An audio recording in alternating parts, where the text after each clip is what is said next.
Boas-vindas a todos que aqui estão, todos, todas, todos. Hoje nós temos um encontro especialmente assim, valioso, eu diria valioso, mas muito necessário. A nossa convidada de hoje é a Débora Diniz, que graças à internet pode estar conosco, ela se encontra em Berlim, e eu quero passar logo a palavra para a nossa mediadora, que vai ser a Beatriz Rezende, que da nossa coordenação do PAC, e, e aí vou pedir a todo mundo para, a partir desse momento, desligarem os seus microfones, todos que não estiverem falando, e colocarem as suas questões e comentários no chat, que depois da fala da Débora, nós vamos ir chamando as pessoas na ordem de inscrição no chat. Tá? Boas-vindas, Elô. Agora que a Elô chegou, eu vou passar a palavra, então, para a Bia, que vai apresentar a Débora e passar a palavra para ela. Bom dia, boa tarde para Débora. Uma alegria enorme conseguir estar com você. Isso não é uma coisa mais tão fácil, lastimavelmente, embora você esteja presente diariamente nos nossos celulares, na imprensa e tudo mais. Então, eu queria apresentar, para quem ainda não conheça completamente, a pesquisadora e professora Débora Diniz. Eu tenho que dizer, o Eilana fica triste, que ela é antropóloga por formação. É professora da Universidade de Brasília, pesquisadora do ANIS. ANIS é o Instituto de Bioética, Direitos Humanos e Gênero, que é uma organização não governamental que trabalha com esses temas e muito grande, muito ampla e muito efetiva na América Latina. A Débora foi pesquisadora visitante em diversas universidades, em diversos países, andou por aí dando aula e trabalhando mundo afora, Estados Unidos, Canadá, França, Japão, Holanda, etc., etc. Impossível citar o número de livros publicados, organizados, só no famoso LAT. São 52, e também e recentemente tem sido muito atuante, documentarista, cineasta. Ela já está preparando um novo livro, o último que consta é o Esperança Feminista, de 2022. Como a Ilana já disse, ela atualmente está em Berlim, e a razão fundamental, a dolorosa razão fundamental, é que ela teve que sair do país. Em 2020, a Débora precisou se declarar autoexilada em Nova York, o primeiro lugar para onde ela foi. E isso foi causado pela sua firmeza em defender a descriminalização do aborto e as diversas perseguições e ameaças que passou a sofrer.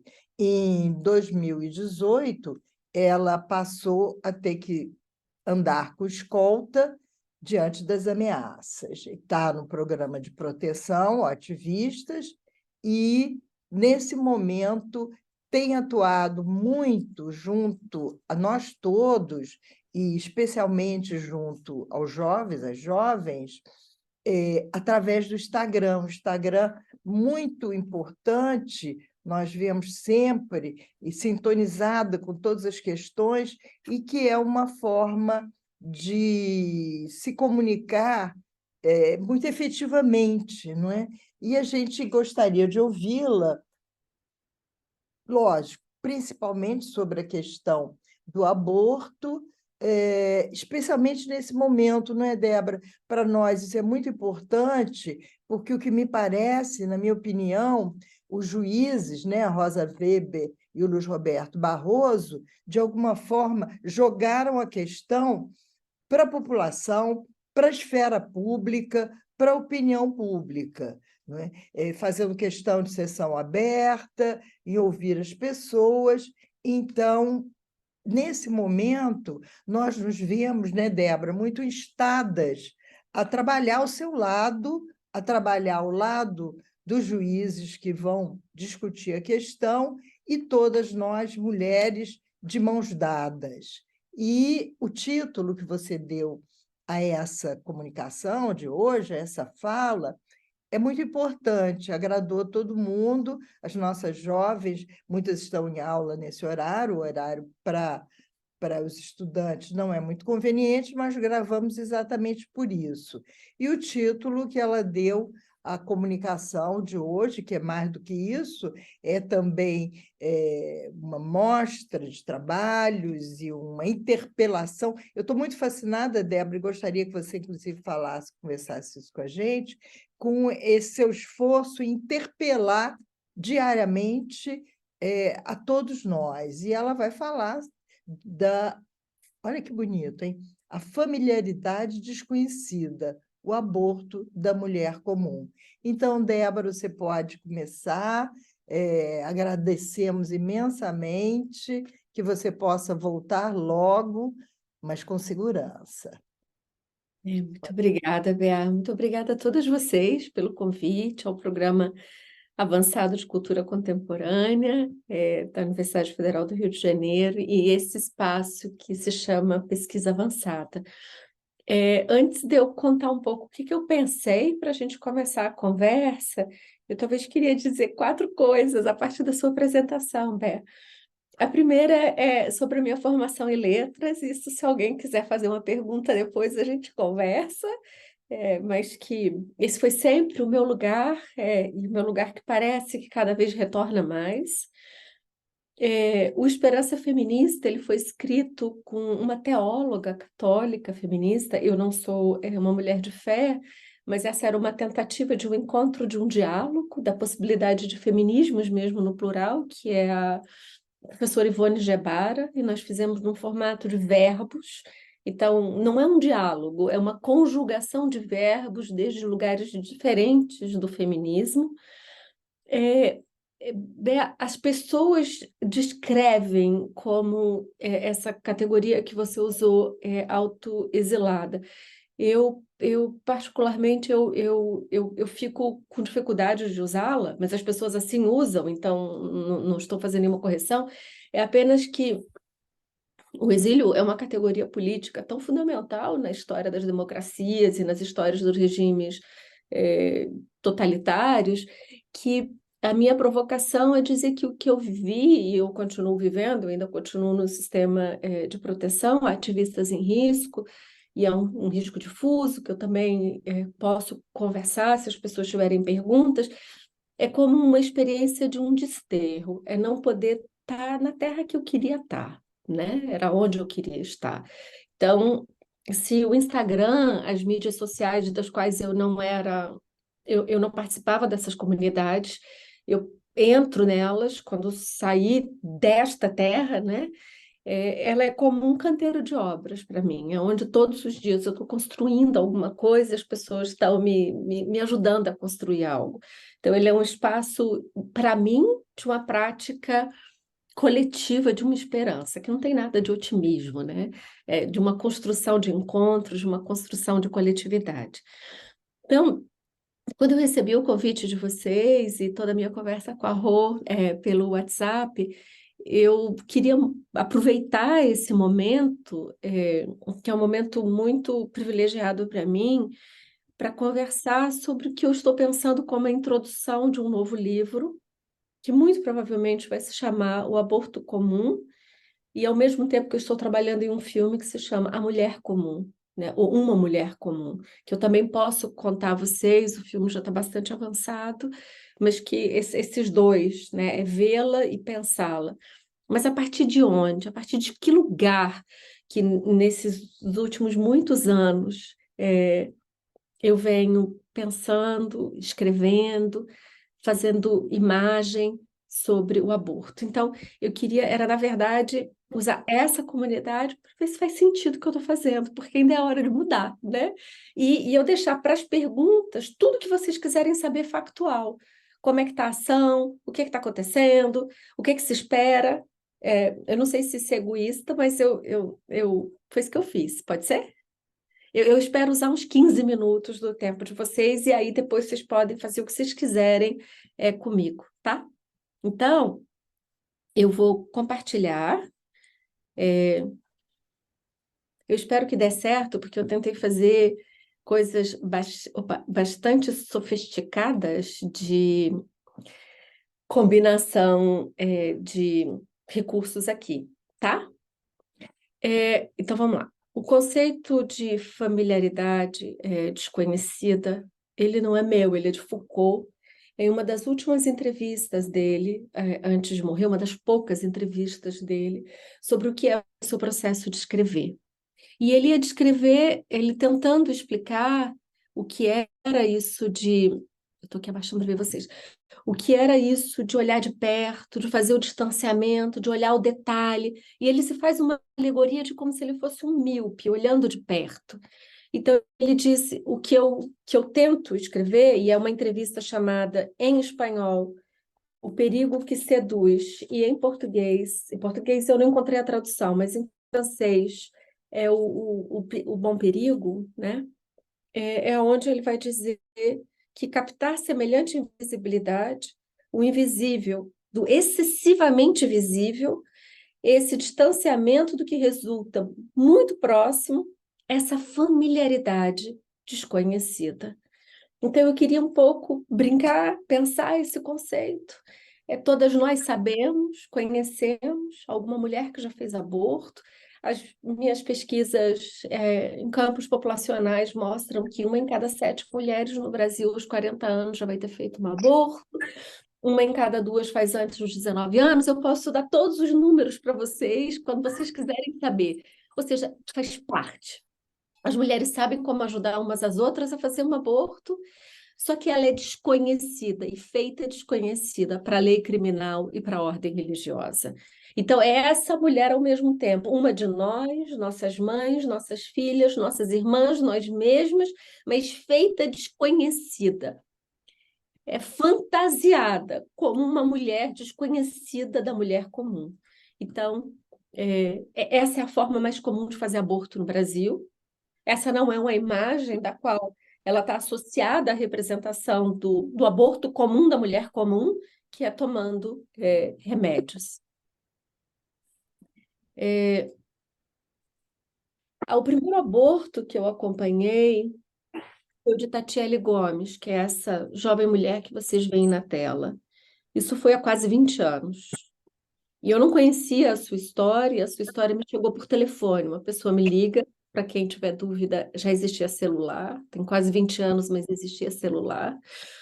E a pessoa do outro lado da linha me dizia: uma mulher está internada por um aborto, em risco de vida, e a justiça acaba de proibir o procedimento. A Tatiele vinha de uma cidade do interior do estado de Goiás. Ela estava em Goiânia e eu vivia em Brasília. Ela já havia iniciado o procedimento, ela estava com dilatação de 3 centímetros, quando os médicos mandaram ela de volta para casa. Ela sofria, ela vivia uma agonia, sem sequer saber como andar e parar de sangrar. A pessoa ao telefone, ela me pedia para acompanhar Tatiele, e esse foi o verbo que ela usou. Há mulheres acompanhantes de aborto em vários países da América Latina e do Caribe, como as socorristas na Argentina, as 28 Lunas na República Dominicana, Las Libres, que é a imagem de cima, no México. O que elas fazem é o que muitas de nossas antepassadas já fizeram uma pelas outras. Elas cuidam, elas oferecem remédios, chás, ou simplesmente deixam a experiência do aborto menos solitária. Com Tatiele, eu não tinha autorização para cuidar do aborto dela. Eu nem saberia como, né? O que ela precisava era de socorro médico e de proteção legal. O diagnóstico de incompatibilidade da vida do feto colocava a própria vida de Tatiele em risco. Imponente como ela, né? Impotente, perdoe, como ela. E no instante da dor, eu me fiz de acompanhante e passei a documentar em tempo real o seu desamparo como uma testemunha. Nem ela, nem eu sabíamos onde aquela dor iria nos levar, dado que Tatiele tinha um risco concreto de morrer. Tatiele foi expulsa do hospital onde ela estava internada com uma autorização judicial. Ela tinha uma autorização judicial para estar ali dentro. Ela tinha uma indicação médica, ela estava em risco à saúde. Mas em razão de uma intervenção judicial extemporânea e indevida, um padre qualquer, de um lugar qualquer, ele monitorava os tribunais e apresentava um remédio judicial contra as mulheres, era um padre da Igreja Católica, ele apresenta um instrumento judicial chamado habeas corpus contra a Tatiele. Quando o habeas corpus chega no hospital, a equipe médica diz: você tem que ir embora. Não importa que ela já tivesse em dilatação, não importa que ela estivesse sangrando. Então, mesmo sob o risco de omissão de socorro, ela viaja 130 quilômetros de volta para a sua cidade, Morrinhos, onde não tinha estrutura hospitalar para nenhuma intercorrência grave. Então, eu acompanho no hospital e depois em casa, esperando, foram 11 dias de espera, até o desfecho que eu passo a contar, e aqui ela está com o marido, que ainda é o marido dela hoje, José Ricardo, onde ele diz esse trecho, né? Ele se referindo ao padre, fez uma coisa para ele, não para mim, nem para Tatiele, acho que nem para Deus.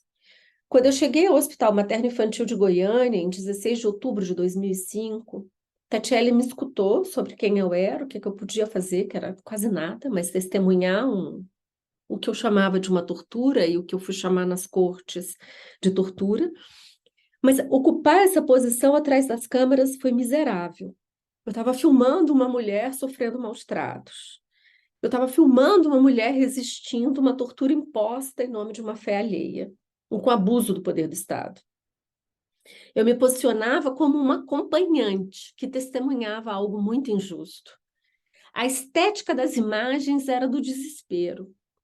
Os celulares, eu preciso sempre dizer isso para as pessoas alargarem a imaginação. Não existiam celulares com capacidade como a hoje, de 4K ou de uma qualidade alta, né?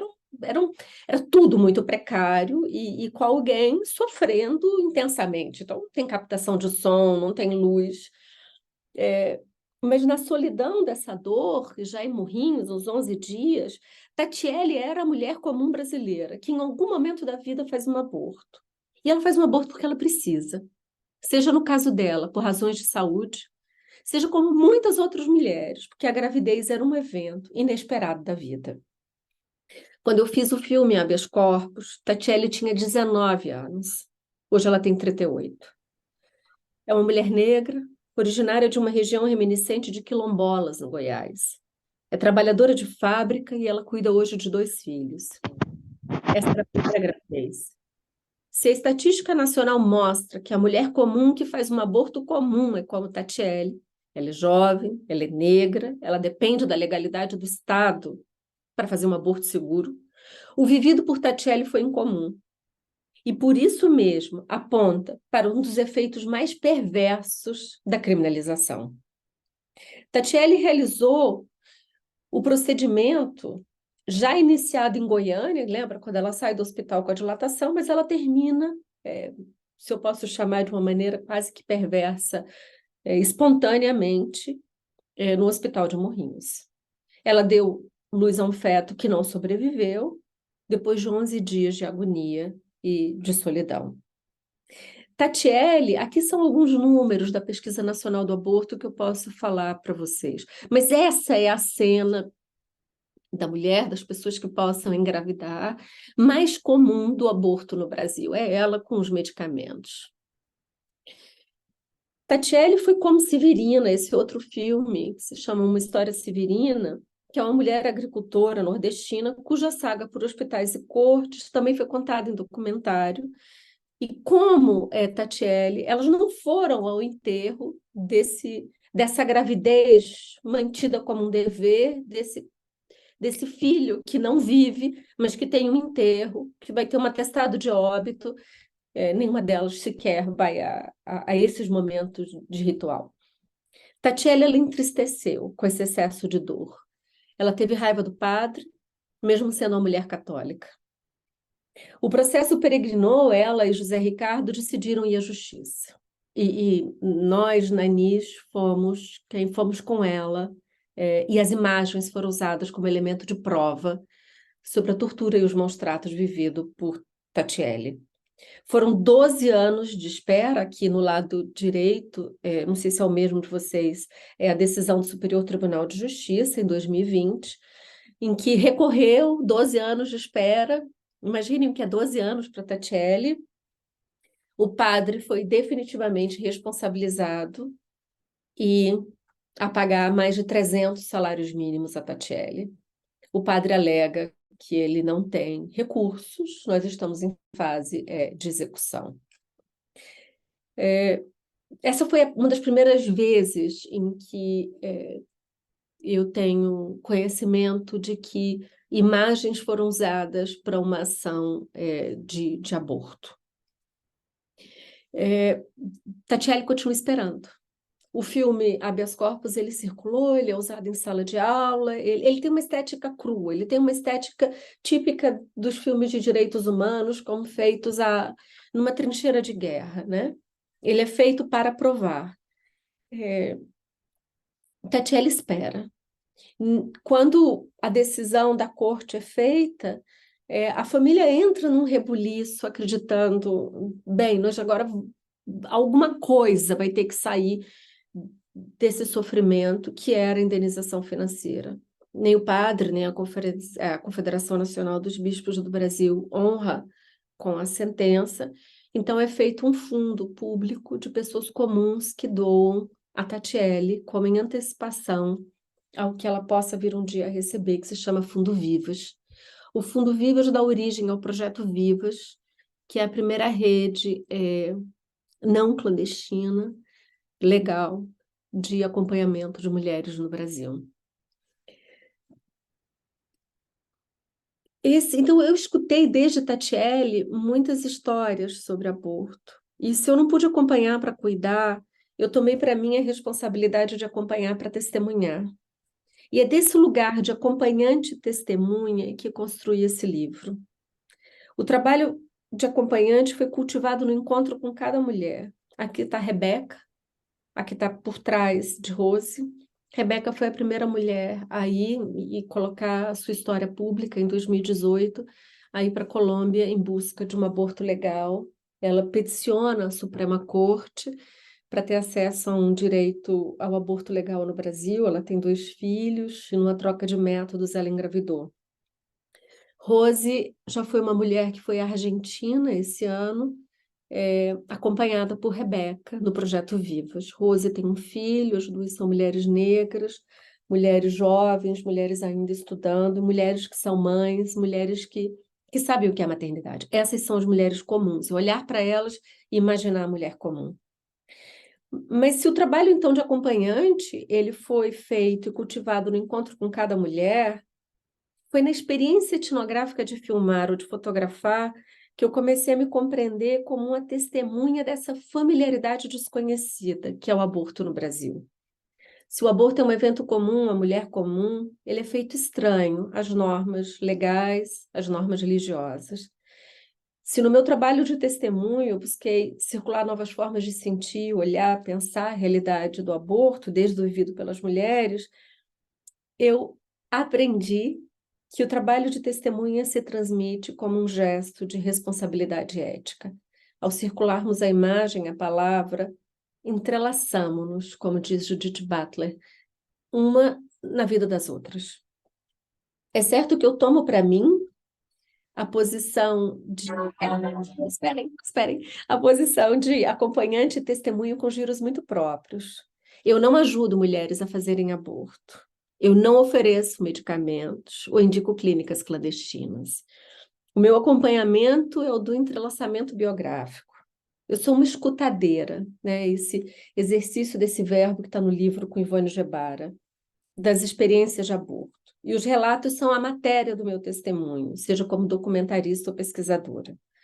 A posição de testemunha é de alguém que tem o dever de falar a verdade. E eu quero que vocês me provoquem sobre isso, de falar a verdade. Quando interpelada pelos poderes com a autoridade de fazer perguntas. Essa é a minha posição de especialista em matéria de aborto no Brasil. Alguém que diz verdades verificáveis para a comunidade acadêmica. O que eu produzo sobre o aborto submete-se às regras do método e da validação de uma comunidade científica de produção de discurso, que é a ciência. E é dessa sobreposição entre acompanhante e testemunha que construo narrativas para deixar o aborto comum, mas conhecido e familiar, como um evento da vida da mulher comum. Como que eu mostro para vocês agora em 2 minutos.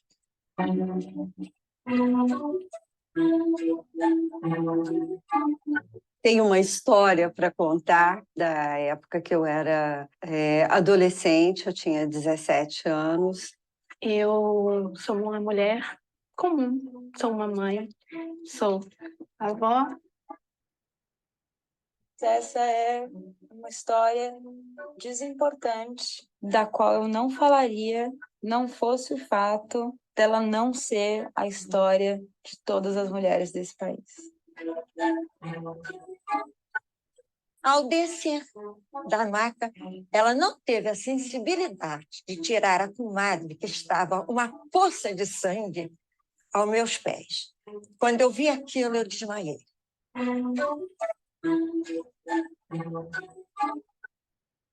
decisão era minha. E eu decidi não tê-lo. Procurei os meios para fazer, não legais, não são legais.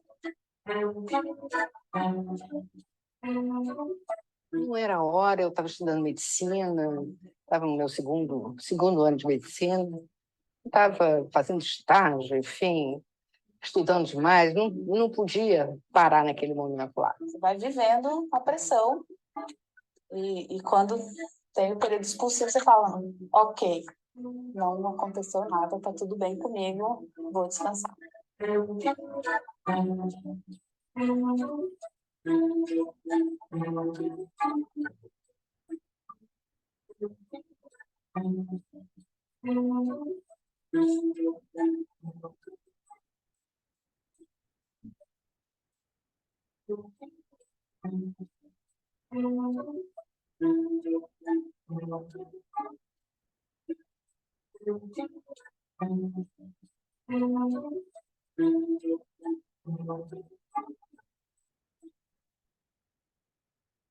Essa foi um filme de 52 minutos, foi o único longa, quase longa que eu fiz, e ele foi na época das audiências públicas do Supremo, né, em 2018. O mais certo seria, todas essas mulheres fizeram aborto há mais de 6 anos. O aborto ser contado com menos de 6 anos, ele corre risco de ser criminalizado. Então, há um dever, inclusive, de silêncio, a possibilidade de contar a própria história. Então, quando as mulheres começavam a me contar a história de aborto, elas diziam, eu vou contar, que esse era o título deste filme, né? Então, como vocês viram, elas são mulheres comuns, elas são avós, elas são filhas, elas são mães que perderam seus filhos, e não tem essa palavra na língua portuguesa, né? Assim, eu não sei se vocês souberem, eu quero saber qual é, para uma mãe que vive essa ausência da perda de uma filha e de uma filha por aborto, como é a última história. Eu escutei histórias de alívio, de gratidão, de tristeza, de angústia, de medo, que são afetos que dialogam e se libertam da moral do segredo, do pecado e do castigo. Se o lugar do acompanhante é construído como um entrelaçamento biográfico, no instante mesmo da escuta, o lugar do testemunho é muito mais precário. O aborto inseguro no Brasil ele pode vir a matar mulheres jovens, muitas delas negras e pobres. A verdadeira testemunha, ela está morta, como a Ingriane Barbosa, da qual foi lembrada nas audiências públicas em 2018, ou Amanda Silva, a família em silêncio, a avó, a irmã e a mãe do filme Eu Vou Contar. Elas são as integrais testemunhas da crueldade do aborto no Brasil. E é na ausência delas e da escuta de relatos de mulheres sobreviventes do aborto que eu faço esse trabalho de testemunho por meio da ciência dos números, da fotografia, do filme. Esse vasto e complexo corpus de relatos de sobrevivência é fonte de permanente pedagogia para novas perguntas possam circular sobre a moralidade do aborto e que sejam capazes de desafiar a lei criminal. Acredito que os testemunhos sejam capazes de desafiar o desamparo provocado pela lei criminal. E acredito que eles tenham um poder transitivo em nossas emoções, A mulher comum e sua experiência clandestina, exatamente porque é comum, ela deve nos interpelar mais. Assim deve ser, e esse é o meu aspecto normativo, que é as metafísicas sobre o início da vida. Eu começo a terminar. Se eu estou certa em acreditar que o trabalho de testemunha é também o de fazer circular novas formas de imaginação, esse livro percorre diferentes relatos, esse livro que eu quero escrever, né? Que eu estou escrevendo, sobre a experiência de acompanhar as mulheres. Alguns são produzidos por mim, outros eu aprendi com outras pessoas. E eu tenho duas premissas. A primeira é de que precisamos imaginar o aborto comum da mulher comum, como eu tentei fazer hoje. A segunda é que a prática de acompanhamento é a prática de acompanhamento, o que permite o trabalho de testemunho, desde uma localização que desafia as narrativas do patriarcado sobre aborto. E aí a pergunta que talvez vocês possam me fazer é por que o trabalho de testemunho e a circulação de novas formas de imaginação seriam importantes para pensar como deve ser regulado o aborto. Porque, na verdade, decidir sobre aborto, se ele é uma necessidade de saúde ou se ele é um crime, é discutir políticas da vida. É sobre quem sobrevive à lei penal, é sobre quem é deixada morrer ou sofrer por ela. Em meu trabalho de testemunho, eu jamais tive pretensão de neutralidade.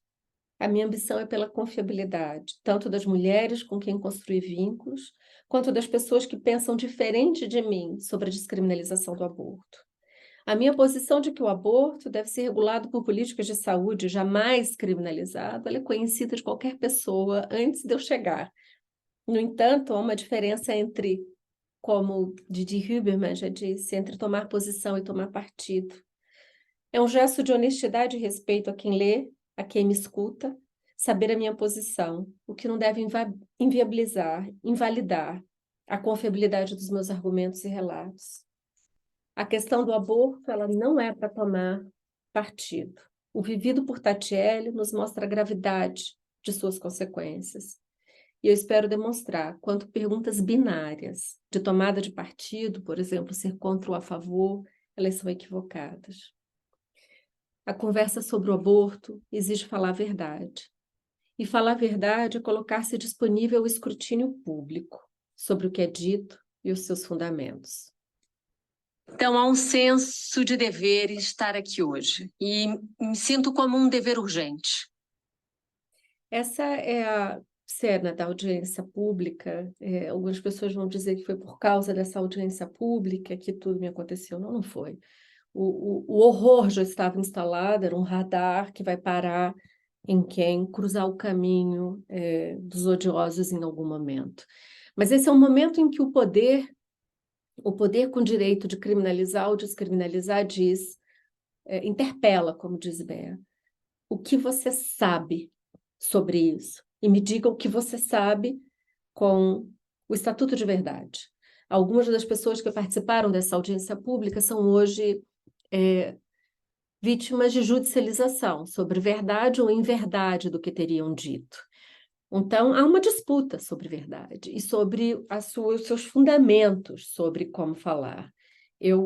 Como eu disse, eu me assento no que os limites, eu me submeto aos limites do que a comunidade científica considera como legítimo para a produção de verdade sobre o aborto. E com todas as controvérsias sobre isso. Mas esse é um espaço que eu quero ocupar e disputá-lo, porque ele é um espaço de poder para garantia dos direitos e da vida das mulheres. E aí eu termino. Então, o que eu espero, né? Eu espero oferecer fragmentos de discurso que possam expandir a imaginação sobre a mulher comum do aborto no Brasil. E, quem sabe, cultivar a ambivalência, essa experiência de vacilar. Eu acho que é muito distante de se assombrar. Em quem pensa que o aborto deve ser crime, portanto, tema de tomada de partido. Há uma massiva circulação de experiências fantasiosas sobre a mulher que faz aborto, o que leva as pessoas a uma tomada de partido antes mesmo de qualquer reflexão. E eu não digo que todas as pessoas que se posicionam pela criminalização do aborto, ou que sustentam a prisão das mulheres, o fazem como um gesto irrefletido. Mas se eu estou certa em descrever o aborto como essa familiaridade desconhecida, aquilo que todos conhecemos, todos sabemos, e as mulheres em particular, mas se faz desconhecida pelos regimes de controle e os sistemas de opressão, pela criminalização e pelo estigma, há espaço para a circulação de discursos que contestem o estado de coisas que deixa morrer, adoecer ou manda punir as mulheres por aborto. Então, eu espero ter começado a fazer com vocês um testemunho da familiaridade conhecida do que a lei criminal e a norma religiosa desconhecem, que é o aborto da mulher comum. Obrigada. Bea, você está no mudo. Tá sem som, Bea. Beata está sem som. Mas agora, que comovente. Eu já tinha visto alguma coisa dos seus filmes, o que está disponibilizado, mas antes de passar a palavra, eu só queria dar um testemunho bem breve sobre esse desconhecimento. Há um semestre atrás, eu estava dando um curso de literatura de mulheres que era cinema e literatura. E uma unidade, um trabalho, era o livro da Annie Ernaux, O Acontecimento e o Filme. Então, eu pedi que eles vissem e depois fomos debater, né? A gente não pôde dar a primeira aula, porque a primeira aula não era só sobre como é o aborto, o que é o aborto, mas era uma necessidade de informações, né? As meninas não sabiam como se faz aborto hoje, não sabiam das possibilidades, evidentemente, o que elas mais sabiam era da condenação, e aí veio uma conversa sobre religiosidade, sobre a punição, e uma confissão, né? Algumas confissões, experiências. Uma delas me disse, olha, eu não consegui ver o filme até o final, mas o mais comovente, Débora, foi de um rapaz muito jovem, muito inteligente, um orientando meu, que tinha acompanhado uma amiga.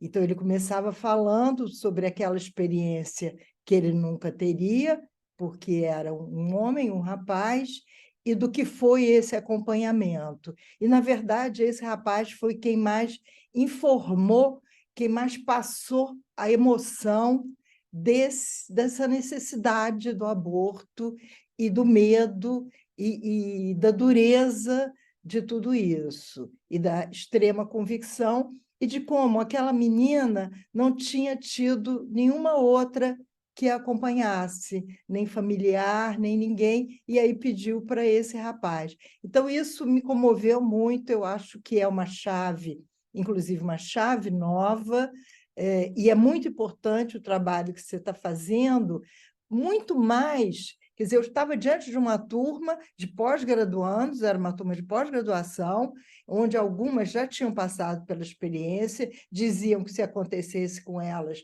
procurariam fazer o aborto, e a desinformação e a solidão foi o que mais me impressionou.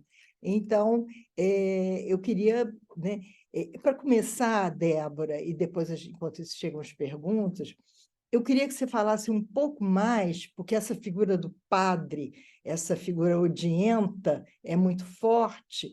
Eu queria que você avaliasse um pouco o porquê desse ódio, né? Desse ódio ao aborto, porque essa necessidade de perseguir e lutar, dedicar vidas a isso.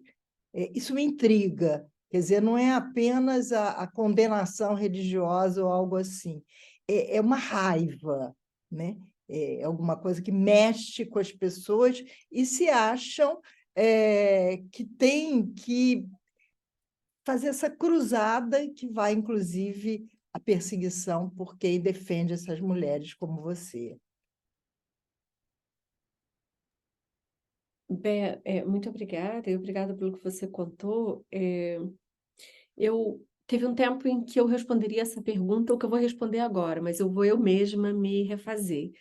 Eu tentava encontrar uma racionalidade, uma razoabilidade na própria teoria moral para dizer por que o aborto é uma questão dogmática e de tanta abjeção, não só para setores religiosos, mas para um conjunto de comunidades com sua ética privada. E eu tentava responder com a própria teoria feminista. Aqui tem um cerne do próprio patriarcado, é a regulação dos corpos, é a reprodução biológica, é a reprodução social. Essa é uma tentativa analítica de conceituar como alguma possibilidade de uma razoabilidade nesse conjunto de perseguição, né, aos corpos das mulheres, aos corpos que possam se reproduzir. Mas, na verdade, o que nós vemos nesse momento é talvez muito mais primário do que isso. O aborto, como outras questões que são chamadas equivocadamente como pauta de costumes. Se a gente abre hoje os jornais, vai dizer pautas de costumes. Aborto, questão LGBTQI, marco temporal. Eu falo, como é que se relaciona? Assim, a gente não consegue entender muito, né? É tudo aquilo que tem um apelo de entrar nessa alegoria de um redemoinho de contágio de ódio. E esse redemoinho, ele se move por forças que são próximas pelo contágio, que em geral são movidos, a força desse redemoinho é movida por afetos negativos. Então, um campo da operação de afetos negativos, como o da abjeção, e aqui há uma vítima, o imaginário fantasioso de uma vítima, e o imaginário de uma figura a ser abjeta, que são as mulheres ou a própria sexualidade e a reprodução. Então, eu já abdiquei de uma tentativa de uma resposta dentro da teoria moral, de dizer o que será que há dentro da dogmática católica, o que há dentro da dogmática evangélica. Não. Há que o aborto é usado. As questões relacionadas às mulheres, as questões relacionadas às populações LGBTQI, elas são usadas para mover esse redemoinho na sua intensidade com um efeito contágio, de um afeto negativo que causa uma resposta imediata nessas pessoas, que é o da abjeção, a resposta de um afeto negativo. Então, hoje, ele é muito mais por uma operação das formas com que se encontram os ecossistemas que vão se contagiando, do que mesmo por uma dogmática desse padre ou de quem for, né? As coisas foram se transformando em outras operações de fenômenos sociológicos, eu diria. Eu espero ter te respondido, Bea. Débora, eu achei muito importante essa categoria do contágio de ódio, não é? Então, e colocar o aborto não apenas como aborto, mas como uma coisa que provoca esse ódio. E é claro que em momentos como os que nós vivemos no governo passado, de um estímulo ao ódio, de um estímulo ao assassinato, à violência, a brigas, onde as brigas começavam por qualquer motivo na mesa de jantar e partiam para o espaço público, eu acho que você colocou politicamente um ponto muito importante, né? O que é esse contágio de ódio, o que é essa espiral, esse redemoinho. A figura do redemoinho foi muito feliz, um redemoinho de ódio que se espalha. E aí a gente vê o quanto isso extrapola a questão do aborto e se espalha ao ódio pela mulher. É aquela mulher que faz o aborto que está sendo odiada mais do que o aborto em si. Eu acho que você trouxe uma luz um pouquinho diferente nessas coisas que a gente vem dizendo. E é interessante porque é uma maneira, e é isso, Débora, eu vou querer que você fale um pouquinho também do que podemos fazer, de como podemos agir. Eu acho que essa questão da solidariedade, do acompanhamento, que no Brasil tem uma questão judicial, é como você disse, quem pratica o aborto, quem sofre o aborto, quem é testemunha do aborto, todos esses estão envolvidos nesse crime, nessa culpabilidade, né? Mas, então, no momento em que essa questão está finalmente aparecendo um pouco mais como uma questão pública, e nós estamos muito atrasadas em relação à Argentina, à Espanha, a países católicos, né? Portugal, né? como a gente deve agir, o que a gente pode fazer. Eu acho que o primeiro passo é esse que você deu, de esclarecimento, né? Quando você coloca os remédios, na época que eu dei esse curso, passou um filme também, tinha um filme muito interessante, bobinho, que era uma mãe que ia fazer um aborto enquanto a filha estava grávida. E, no final, ela acaba voltando com o marido e desiste e tudo. Então, ela tomava a primeira leva de remédios. E, frequentemente, as meninas perguntavam, mas como é que é? E aí a gente vê aquelas cenas, né, abomináveis da violência do aborto, da carnificina, contra essa simplicidade. O conflito que essa mulher tem é no banheiro se ela toma a segunda dose ou não. Então, o que eu te pergunto, e depois vamos abrir para o debate, chegaram as nossas coordenadoras do laboratório feminista, do laboratório de teorias e práticas feministas, a Mariana e a Luciana, já elas vão querer falar, mas eu queria, então, que você falasse um pouco isso, como nós podemos publicamente agir e devemos agir nesse momento. Bea, obrigada. Eu queria seguir algumas das coisas que você perguntou. A primeira é que a alegoria do redemoinho, ela me ajudou a compreender, ela nasce das minhas entranhas, né? Às vezes em que o ex-presidente fazia uma publicação me convocando como coisas absurdamente abjetas e criminosas, como crimes de violência sexual contra crianças, por atuar em matéria de aborto, ele sabia o que ele estava fazendo. Ele sabia que ele estava convocando que o redemoinho passasse a funcionar nas suas comunidades que se encontram não por uma proximidade ideológica. Eu acho que nós temos uma fratura conceitual sociológica para compreender como funcionam essas ondas de ódio que o redemoinho se levanta. No seu centro estão as questões, sim, relacionadas ao corpo, à sexualidade, à reprodução. Estão, sim, as mulheres, as populações trans, estamos no centro.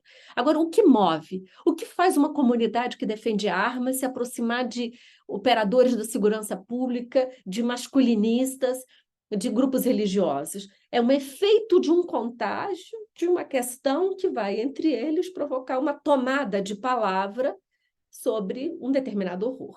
Então, ao ponto de um presidente da República fazer uma publicação contra uma figura como eu, é que tem algo de muito equivocado dentro dessa luta. Mas a fúria desse redemoinho, ele vem com toda a sua virulência. E eu, na tentativa de entender o que acontecia comigo, como o sujeito lançado no meio dessa fúria, foi que eu disse, eu preciso de uma alegoria, eu não consigo, os conceitos eles não são suficientes para mim. Então o redemoinho é isso, que pode ter momentos que ele está apagado. E tem momentos em que ele sobe. Alguém colocou aqui nos comentários a sabatina do novo defensor público da União. Um evento na defensoria sobre aborto é lançado como razão suficiente para sua reprovação, e nós reproduzimos esse marco discursivo, porque ele é um marco moral, ele é um marco político, ele é um marco que movimenta o redemoinho de dizer não funciona porque ele é um abortista, porque ele... Eu me lembro, Bé, eu falei agora a palavra que eu lembro.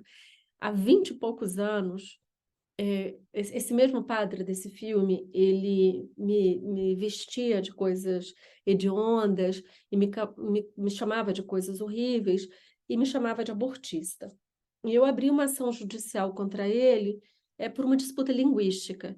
Eu disse, abortista é um neologismo, mas é um neologismo que na sua comunidade moral significa o artigo de crimes contra as pessoas do Código Penal, de crimes contra a vida.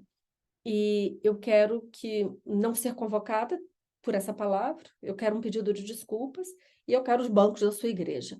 Então, foi isso que aconteceu, ele foi proibido de usar essa palavra abortista, ele foi punido financeiramente, eu disse, eu quero os bancos da sua igreja, eu quero qualquer coisa, e nem quero mais essa palavra em circulação para se referir a mim. Então, ela não era uma disputa só de neologismos de palavras, ela era uma disputa sobre conteúdos de convocação moral. Então, a sua pergunta e o perverso, se fizer sentido para vocês também a alegoria do redemoinho, é porque ele se move por afetos negativos, por afetos de construção de uma abjeção, né?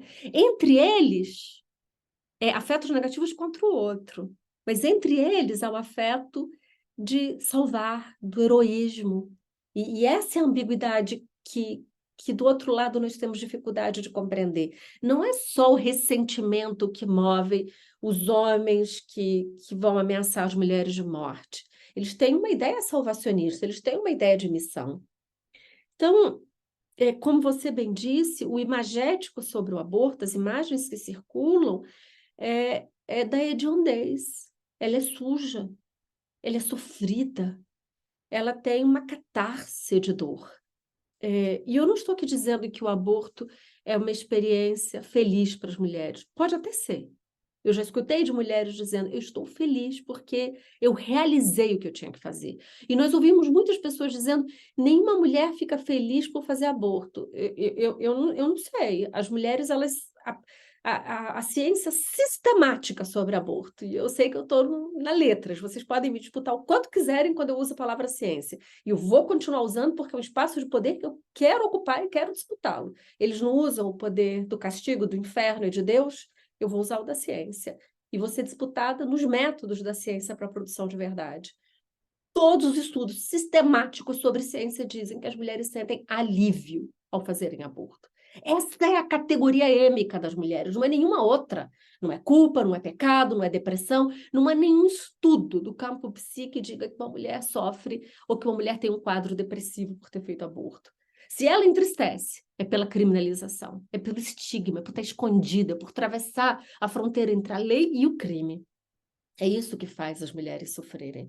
Então, nós precisamos exercitar o que nós podemos fazer, Bé, como mulheres comuns que somos. Exercitar entre nós, e eu estou disponível para vocês me contestarem, uma circulação de novas formas de imaginação. Eu acho que ler o livro da Annie Ernaux, O Acontecimento, é fundamental. Falarmos sobre isso, vermos as imagens que eu coloquei aqui de um aborto comum, de uma mulher comum, com seus comprimidos, com as suas questões na hora de tomá-lo, inclusive o medo, o que vai acontecer com o meu corpo, o que vai ser de mim. Isso nós temos ao tomar outras medicalizações da vida. Então, nós temos uma responsabilidade. Nós temos uma segunda. Então, eu diria uma no campo imagético, uma no campo da imaginação, né? Esses dias eu escrevi como fanático, era um sujeito sem imaginação, baseado no Amos Oz, e uma pessoa que eu gosto muito me escreveu e disse assim, não, Débora, eles têm excesso de imaginação. São duas formas, essas imagens automáticas, eu não sei porquê, são duas formas de pensar a mesma coisa. Excesso de imaginação, mas circunscrita a uma fantasia, ou excessos, ou falta de imaginação sobre a verdade da mulher comum que faz o aborto comum, né? Então, para terminar, Bé, eu diria, nós não temos o direito de ter medo. O fanatismo tenta nos impor medo. Isso não quer dizer ser heroína nem nada. Eu queria estar aí, eu não estou aí porque boba eu não sou. Eu quero, né, me manter viva, não ter medo no sentido cotidiano. Mas nós não podemos introjetar o medo como uma profecia autorrealizadora de que se fizermos algo, nossa vida vai ser pior. Que vida pior que nós podemos ter? As meninas de 11 anos entrando num porta-mala de carro durante uma pandemia de Covid, porque eles sofreram violência na casa, que mundo pior é esse? Então, há uma categoria que não entra no meu léxico, gente, que é essa de backlash, né? Que todo mundo fala em backlash em português. Ela não entra no meu vocabulário. Backlash é o estado de coisas de sobreviver a um patriarcado racista. Não é por cada ato que as mulheres, os movimentos de mulheres façam, que aí o patriarcado, o racismo vai vir com mais fúria ainda. Então, esse não é o momento de discutir aborto. Nunca foi nos últimos 100 anos o momento de discutir aborto. Não foi o momento de discutir cotas raciais. Não foi o momento, posso dar uma lista.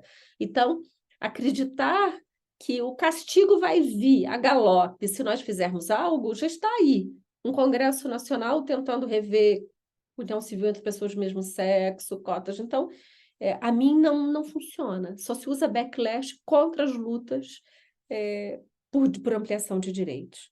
E, por fim, Agora, é muito importante saber que, por mais que a gente queira que as salas de aula sejam espaços seguros, que espaços como esse sejam espaços fraternos, a lei criminal brasileira proíbe a confissão às mulheres que fazem aborto até 6 anos após terem feito o procedimento. Ou seja, nenhuma mulher tem o dever de falar a verdade sobre si mesma, se uma vez interpelada. Porém, ao dizer publicamente, eu fiz um aborto na semana passada, no mês passado, é saber que ela corre riscos. Então, eu peço sempre às pessoas que não confessem. E se quiserem compartilhar sua história como um testemunho, podem fazê-lo em terceira pessoa, podem fazer como há mais de 6 anos, podem fazê-lo como fora do Brasil. O aborto no Brasil só é permitido em 3 circunstâncias: em risco de vida da mulher, em caso de estupro e quando o feto tem uma má formação chamada anencefalia. As mulheres que atravessam a fronteira e vão à Argentina, vão a Portugal, vão à Colômbia, elas não cometem um crime. A lei penal brasileira não está no nosso corpo, ela está no solo, ela está no território. Então, não há crime em atravessar a fronteira. Qualquer pessoa que atravesse a fronteira e chegue na Argentina tem acesso ao aborto legal e seguro. Ele está previsto na Constituição como um direito à saúde, a qualquer pessoa, pode ser no sistema público de saúde ou em todo o sistema de ONGs. No Brasil, há um projeto chamado Projeto Vivas, que as pessoas podem encontrar a página no Instagram, Projeto Vivas, cuja coordenadora é Rebeca Mendes, que informa onde há serviços de aborto legal no Brasil e como chegar a serviços de confiança falando português na Argentina. Eu acho que saber disso também é importante. Mariana e Luciana estão juntinhas lá. Vamos lá, então. Tudo bem, gente? Sou Luciana, não está meu nome ali escrito. Débora, muito obrigada. É sempre fantástico de escutar e acho que levanta várias questões. Você foi num ponto que é importante para a gente, que é a questão do testemunho e da representação, né? Antes de fazer a minha pergunta, só lembrar da importância da questão da imaginação, né? E como na imaginação se disputa nos afetos e a política dos afetos. A gente traduziu, tem alguns meses, um texto da Ana Teresa, que é uma socióloga argentina, que trabalha com os afetos e os sentidos ligados ao aborto, e ela fala muito do humor, né? Que em determinado momento começaram a aparecer imagens muito engraçadas, ou que encaravam o aborto com bom humor. O texto dela está na terceira margem, depois eu deixo o link para quem quiser. Então, eu estava pensando isso, né? Você falou da importância desse acompanhamento como testemunha, e eu ficava pensando nos diversos modos de testemunhar, né? Porque pode ser um testemunho que leva, pode ter testemunhos que levam para um lugar também da abjeção, ou testemunhos que colocam no lugar da mulher comum e inclusive tiram, dão leveza a esse procedimento que pode ser um procedimento comum, sem minimizar, né, sem romantizar e dizer que o aborto é alegre, como você falou, mas nuançar os afetos. E fiquei pensando também no Arquivo Rosa, que está na página das Socorristas em Rede, não sei se você conhece, mas o Arquivo Rosa, para quem não conhece, é fantástico, porque são relatos, a maioria são relatos de acompanhantes, ou seja, também são testemunhas, e é uma coisa extremamente cotidiana e corriqueira, né? Se relata nos abortos de um jeito tão doméstico, e realmente né, tira o lugar da excepcionalidade. Né? O aborto é isso, não é um grande acontecimento, é um acontecimento que faz parte quase que dos cuidados cotidianos. Então, queria te escutar como você está pensando nesse teu lugar de testemunha e como você lida com esses tons, né? Como se você se perguntou a questão do tom, qual vai ser o tom do teu testemunho, e te escutar um pouquinho sobre isso. Eu acho que eu vou aproveitar. Vou aproveitar aqui que o microfone está aberto. Débora, obrigada. Sempre bom te ouvir. E fiquei pensando assim, um pouco na esteira do que a Luciana perguntou, da questão da imaginação. Se você podia falar um pouquinho mais dessa ideia da mulher comum. Fala um pouquinho mais alto, Mariana, só um pouquinho.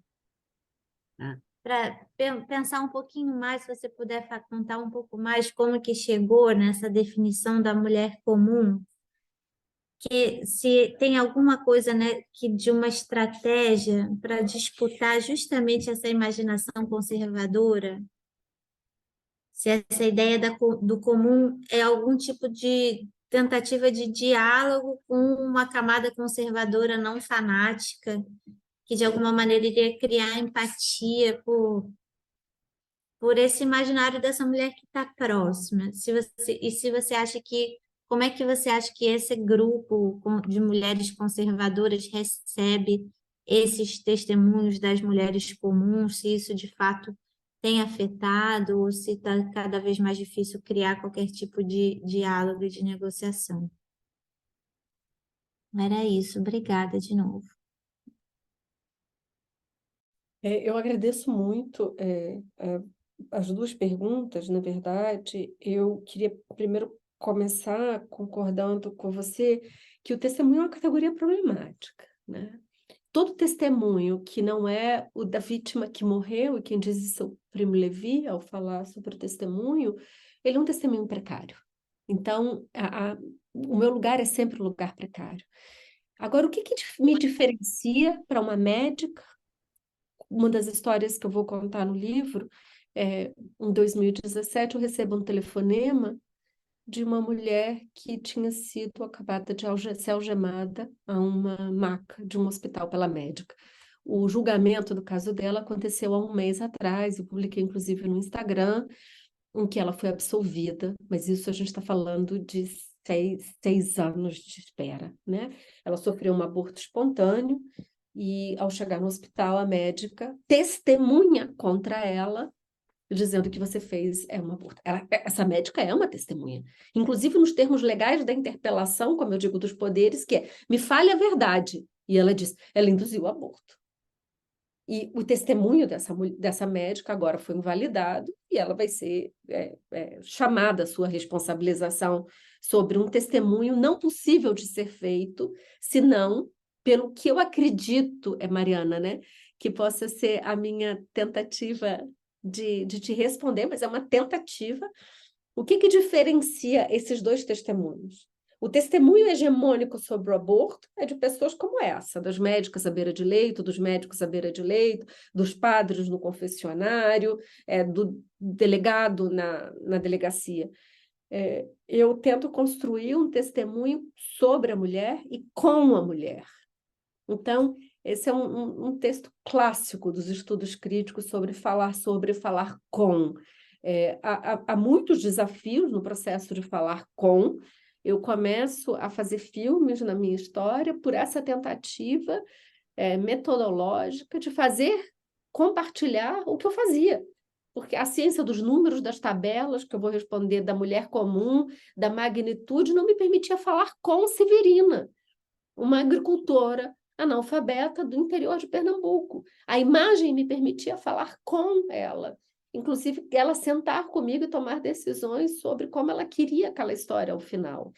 Então, eu tentaria responder a você dizendo o que é que diferencia a ocupação do meu espaço de poder sobre o testemunho, uma vez que todo testemunho é uma ocupação de um espaço de poder e de autoridade, desses outros testemunhos sobre aborto, que são testemunhos de caracterização do vivido pelas mulheres, que é uma tentativa de falar com, além de falar sobre elas. Mas eu precisaria te ouvir para saber se isso faz sentido ou se continua sendo uma resposta insuficiente.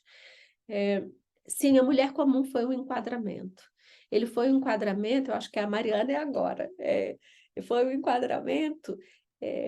Luciana Mariana. Tá, Mariana. Foi um enquadramento para ao mesmo tempo representar, nomear essa multidão de 500 mil de mulheres por ano, né? De uma mulher em cada 7 aos 40 anos. Uma mulher negra tem 15 vezes...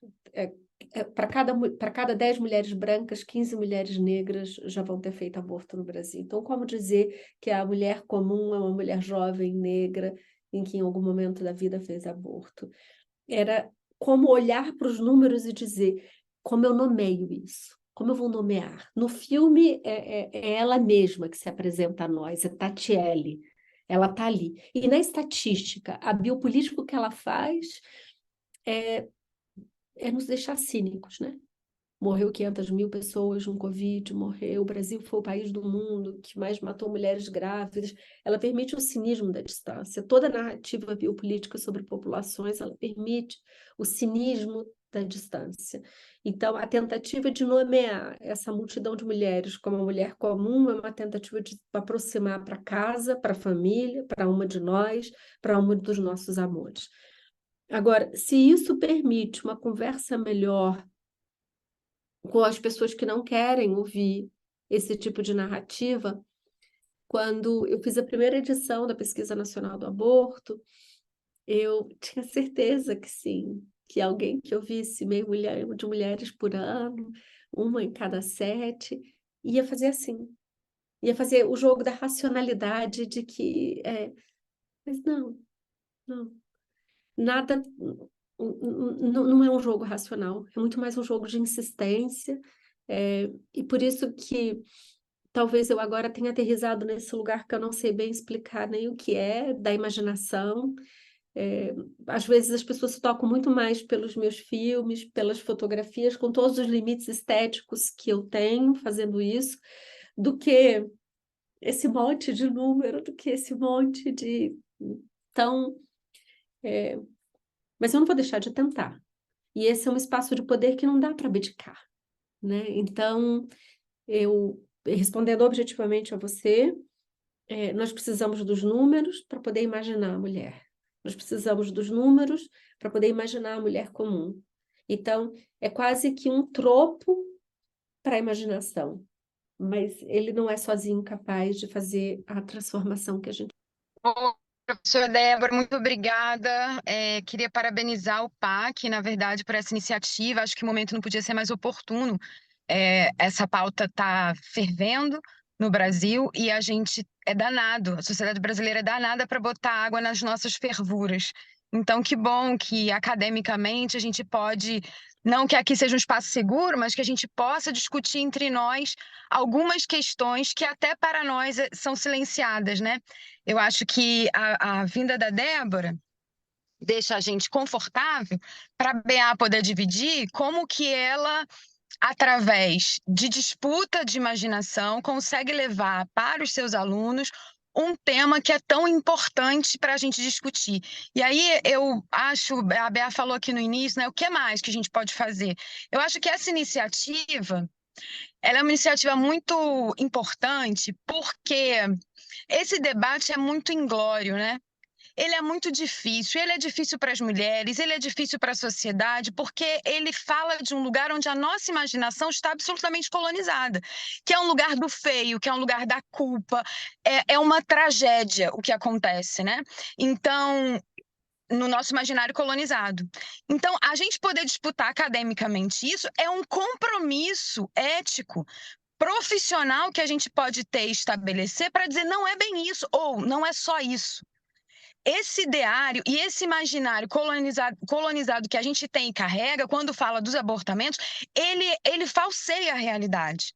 Eu não sei se posso dividir com a Débora a impressão que eu vou tendo, as mulheres não são felizes de fazerem aborto. Eu acho que não são, porque acho que a gente está absolutamente contaminada pela cultura cristã. Então, eu acho que isso talvez impeça a felicidade. Talvez seja muito difícil falar em termos abstratos de felicidade, professora, mas eu acho que a gente já está autocondenada quando vai discutir. Imagino quando vai fazer, né? Ou quando vai acompanhar, ou quando vai testemunhar. Eu queria ouvir um pouco mais a sua seus estudos, na verdade, eles alimentam e iluminam uma prática política, mesmo você não querendo sair do papel de acadêmica, eu acho que você torna mais fácil a nossa vida quando você traz para a nossa vida acadêmica dados científicos que apontam, inclusive para a parte do feminismo, que também é falsear a realidade, dizer que aborto é coisa de mulher branca. Quando você traz com dados e estatuto de verdade científico de que isso não é real. E a gente, dentro do movimento feminista, sofre um tanto como se essa pauta fosse uma pauta menor, ou seja, até entre nós existe uma discussão que está contaminada por... Eu não vou chamar de mentira, porque eu não quero ser desonesta intelectualmente, mas que está contaminada por falsas informações, por informações que ninguém nunca teve. E é muito interessante a gente perceber que no encontro acadêmico, no encontro do Programa Avançado de Cultura Contemporânea, até aqui existe, eu participo desses encontros há muito tempo, existe um silêncio, existe um peso da pauta. E eu acho que esse trabalho de desmistificar, você podia falar um pouco mais sobre a importância de, se não no texto acadêmico, que a gente talvez tenha dificuldade de ir lá para pegar esse estatuto de verdade, através dos filmes e dos livros, e a gente, que é muito dessa área das humanidades, poder se utilizar mais de outros instrumentos, não tão teóricos assim, mas que afetem a imaginação dessa nova comunidade que vem se forjando academicamente, para que a gente dispute a imaginação e descolonize esse ideário que a gente tem sobre o que é uma mulher que aborta, o que é um processo de abortamento. E aí, para terminar, quando a Bea diz assim, os meus alunos não sabiam como é que era, a gente também está colonizado e tem um entendimento de clínica clandestina, porque esse é o procedimento usado no Brasil até uma geração antes da minha. Eu tenho 44. Então, uma geração antes da minha, que seria da minha mãe, falando em termos, frequentava clínicas clandestinas, onde essa estética da precariedade, ela se formou e ela se estabeleceu. Então, hoje, a gente não consegue nem informar o que é um aborto medicamentoso e nem disputar o que é essa nova estética de um aborto medicamentoso que poderia ser feito no Brasil, caso a gente tivesse uma discussão honesta e decente sobre a pauta na sociedade brasileira. E aí, no mais, muito obrigada. Eu acho que tê-la conosco é sempre um prazer enorme e obrigada por ter aceitado o nosso convite, obrigada, Ilana, pela ideia e obrigada, Bea, pela mediação. Parabéns a todos. Bem, muito obrigada, Drica, pelas perguntas. Eu falei sobre Feliz porque no filme que estou fazendo agora, que eu acompanhei uma mulher que foi fazer o aborto na Argentina, uma mulher comum, uma mulher negra, com 3 filhos, aí estava à espera da vasectomia para o marido quando ela engravida. E quando ela termina o procedimento, ela diz, eu estou feliz, eu estou aliviada, eu estou grata. São os 3 afetos que ela coloca para fora. E a minha decisão na montagem é que eles vão ficar nessa ordem, como ela disse. Eu estou feliz, eu estou aliviada e eu estou grata. Mas eu estou segura do impacto simbólico, moral que vai ter a convocação para si, ainda mais em uma mulher vulnerabilizada, uma ideia de felicidade por um procedimento do qual há uma persecução moral, né? Mas era nela que eu estava pensando, na Scarlett. A mim, como você, eu disputo o espaço acadêmico, como eu já disse, pelo seu espaço de autoridade e de poder.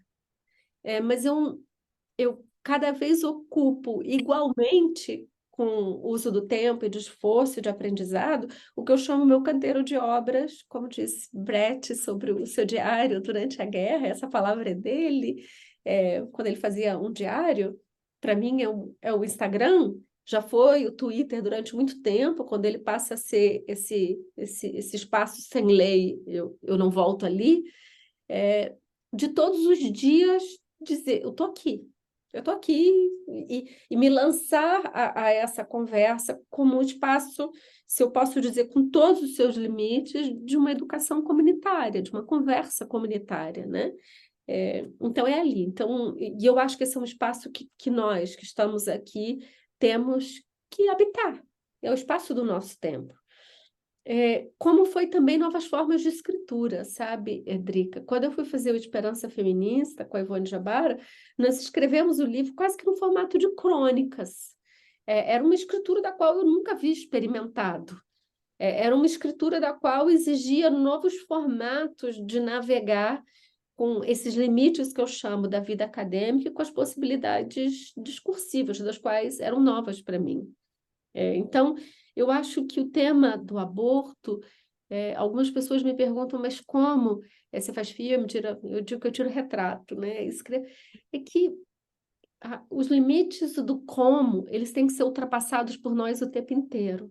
Senão, nós ficamos confinadas aos limites impostos pelas perguntas feitas sobre o aborto. Quando eu comecei a estudar esse tema, eu me via tendo que escrever artigos sobre quando começa a vida.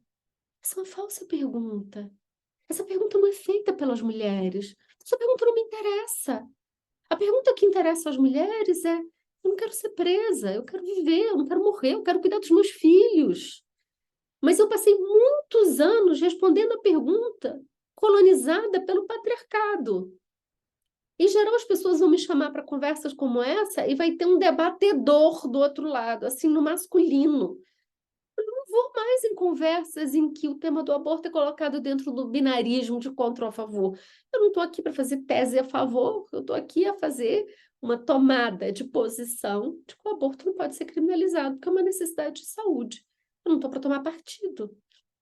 Mas os nossos debates públicos passaram a ser reduzidos a uma tomada de partido e dentro de um binarismo. Então, isso, mas durante muito tempo, eu era convocada para isso e fazia esse discurso. A gente demora muito tempo para conseguir fazer novas perguntas. Nem sei se a gente consegue fazer novas perguntas, né? Mas eu digo ensaiar novas formas de dizer. E talvez por isso o meu caráter destemido com os métodos. Então, assim como eu vou calcular números, e eu vou aprender a calcular números, eu vou aprender a fazer um filme, eu vou aprender eu mesma a filmar. Então, esse último filme agora, eu filmei ele integralmente. Então, era eu sozinha e tinha que ir. Como é que eu ia acompanhar uma mulher indo fazer aborto em tempo real, se não fosse eu mesma, eu e a câmera? Tinha que ser. Obrigada pela Débora ter vindo conversar com a gente. Eu queria te fazer uma pergunta, Débora, que vai um pouco na linha do que a Mariana Patrícia colocou, de estratégias de vencer o conservadorismo, de romper com esse redemoinho de ódio que você, como você nomeou, não sei se você conhece uma médica, uma ginecologista de Uberlândia, que ela coordena um núcleo de atendimento a mulheres vítimas de violência sexual, né? Essa mulher está sendo perseguida pelos conservadores por ter feito um vídeo ensinando as pacientes dela a fazerem o procedimento em casa, tomarem os remédios em casa e serem atendidas, serem acompanhadas por telefone. E essa mulher faz parte também de um círculo de ginecologistas lá que estão a favor do aborto legal e a minha questão aqui é como no Brasil essa avalanche conservadora foi ocupando espaços que antes assim, foi questionando os direitos que já existiam, né? O aborto legal, no caso do estupro, ele existe, esse é um direito que existe há 80 anos, não é recente, né? É um direito, o aborto legal foi sendo ampliado para os outros dois casos, mas no caso do estupro já é um direito antigo. Os médicos que fazem o aborto são perseguidos. Hoje tem uma organização de direitos humanos que contou que no Brasil só 76 hospitais fazem o aborto legal. Então, as mulheres que precisam fazer o aborto legal, elas não têm aonde fazer.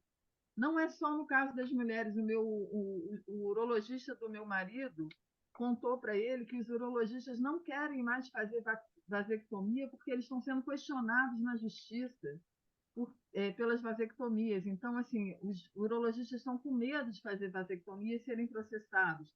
Então, existe uma avalanche conservadora no Brasil que está ocupando espaços do debate, né, que antes acontecia, nos anos 80, nos anos 90, se falava do aborto com muito mais à vontade do que se fala hoje. Eu lembro de uma matéria que a Veja fez, que era uma capa, com foto de várias mulheres que falavam terem feito aborto. Mulheres comuns ou não. Eu lembro que a principal delas era aquela atriz, agora esqueci o nome dela, que contava que tinha feito vários abortos. Então, não era um tabu tão grande no Brasil falar do aborto. De uns 20, 30 anos para cá, a coisa virou... Assim, o silêncio também acontece porque a reprovação pública é tamanha, né? A perseguição às pessoas é tamanha que não se consegue nem travar esse debate. Então, eu queria perguntar a você que estratégias você vê, né? Que maneiras você vê para a gente tentar romper esse círculo que não permite nem o debate, não é permitir o aborto. No Brasil não se pode nem fazer o debate sobre o aborto, né? Obrigada, Luciana. Eu acho que tem vários elementos na sua pergunta. Eu começo com a história da doutora Helena. Doutora Helena, ela é defendida pela Clínica Cravinas, que eu coordeno na Universidade de Brasília. Ela trabalha junto com um movimento chamado Médicos pelo Direito de Decidir, que eu faço parte do conselho. Acaba que as comunidades vão se encontrando, né? E o que ela faz é chamado telesaúde em aborto, ou seja, os serviços no Brasil. Eu fiz o censo, esse que você se refere, foi um censo que eu fiz de serviços de aborto legal no Brasil, e nós mostrávamos que há uma concentração de mais de 50% de todos os atendimentos ao aborto legal num único serviço, que naquele momento era um serviço de um grande estado do Sudeste, e que os outros serviços impunham barreiras que não estavam na política, né? Então, dada a carência e a extensão do país, os serviços de telesaúde que passam a ser aprovados com a pandemia de Covid, que é o atendimento com uso de tecnologias simples como o WhatsApp, para garantia do aborto legal, e a Helena é uma das que faz esse serviço no Brasil. Já há outros serviços de hospitais universitários também realizando o trabalho de telemedicina para o aborto previsto em lei no país, o que é super importante. Agora, você tem uma pergunta sobre: será que nós estamos piores do que há 20 anos, do que há 30 anos? Eu não saberia dizer a comparação histórica, porque nós estamos comparando magnitudes de aparição muito diferentes. Naquele momento, nós tínhamos coisas como uma revista, a Veja, da qual fazia manchete, aquilo era o tema da conversa entre as elites ilustradas intelectuais. Hoje, com os ecossistemas das redes sociais e com o que nós conversávamos sobre contágio, as coisas circulam, inclusive com uma para-realidade dos seus próprios eventos, né? Se aqueles eventos de verdade estão acontecendo ou se eles são criados por um efeito contágio dentro de um determinado ecossistema. Nós não sabemos.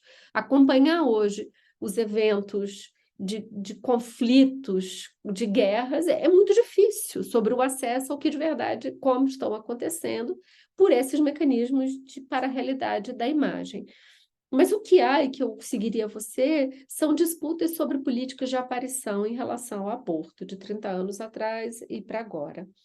Então, por onde eu começaria a seguir o seu fio de provocação? Aonde houve governos autoritários nos últimos 10, 20 anos, houve no seu centro políticas antigênero. Assim foi os Estados Unidos, assim foi o Brasil, assim é a Hungria, assim foi a Itália, assim está sendo a Argentina nesse momento. Então, falar sobre questões de equidade de gênero, de questões relacionadas às identificações sexuais, ao contrário do que dizem, inclusive, colegas progressistas que possamos vir a ter, que dizem esses temas são fragmentadores, esses temas não são a prioridade, desde sempre esses foram os temas de que provocam rupturas numa democracia. A pobreza no país, ela tem sexo, ela tem gênero, ela tem classe social, ela tem região. Então, discutir o que são chamadas políticas de identidade, que são as políticas da vida, que são as políticas do corpo, desde sempre foi falar de desigualdade, que é sobre quem morre, quem é preso, quem come, quem estuda, quem entra na universidade pública, quem morre de aborto. Não por coincidência, os dois nomes que eu conto aqui são duas mulheres negras, uma da periferia do Rio de Janeiro, uma da periferia de Teresina, em que morrem pela criminalização do aborto. Então, a minha tentativa de seguir você dizer é que nós não podemos, como nós podemos disputar o espaço? Talvez o nosso principal espaço de disputa seja nas nossas próprias comunidades progressistas, em que as pessoas consideram que as questões relacionadas à sexualidade ou ao aborto, à reprodução ao prazer, elas são questões fragmentadoras de um tempo de consenso, porque nós estamos ainda sobrevivendo ao que foi o autoritarismo do bolsonarismo. E aí não é tempo para discutir aborto, não é tempo para discutir cotas, não é tempo para discutir justiça ambiental. Não, o tempo é esse. Então, a gente se preocupa tanto com o outro, com o fundamentalista, mas quem sabe a gente chamar aquele que senta na nossa mesa de jantar agora, no momento não mais do fundamentalismo bolsonarista, e conversar como a vida das mulheres está no centro de uma discussão sobre políticas da vida, sobre democracia e sobre cidadania. Esse é um verdadeiro desafio. Na linha do que a Drica falou, né, de como as coisas mudam, o que eu queria falar é o seguinte: como a Drica, eu tenho não a sensação, mas a certeza de que é mais difícil falar do aborto e é mais difícil praticar o aborto, né? Eu posso falar porque o testemunho já é autorizado. A primeira vez que eu me interessei pela questão do aborto, eu morava na Inglaterra e o Partido dos Trabalhistas começava a perder espaço, eu era muito jovem, logo em seguida veio a Thatcher. E pouco antes disso, foi o auge da viagem das francesas para a Inglaterra, porque o aborto ainda não era permitido na França e já era autorizado e praticado pela saúde pública, né? E foi muito curiosa a discussão, porque a discussão não era em torno dessas questões, a discussão era uma discussão em torno de saúde pública, né? A saúde pública na Inglaterra já estava ameaçada, como realmente aconteceu, e os debates internos eram políticos e econômicos, né?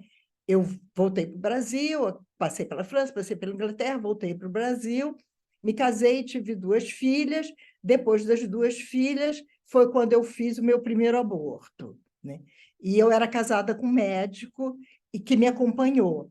E foi muito fácil. As chamadas clínicas clandestinas, no Rio de Janeiro, na Zona Sul, não tinham nada de clandestinas. Todo mundo sabia onde era, todo mundo sabia o endereço, e o meu, então, marido me acompanhou, cumprimentou o médico, e o médico foi de uma solidariedade impressionante, né? E eu saí exatamente com o que você falou, que alívio, não era hora. Eu estava finalmente voltando à pós-graduação, ao doutorado, depois de viajar pelo mundo afora, e essa foi a sensação. Depois pratiquei outros abortos, sofri outros abortos, detesto essa palavra sofrer o aborto é quando é espontâneo, né? Você escolhe fazer um aborto, depois eu escolhi fazer outros abortos, e sempre com maior tranquilidade, em clínicas, aliás, muito bem equipadas e conhecidas de todo mundo, né? E hoje, essa discussão é uma discussão muito travada.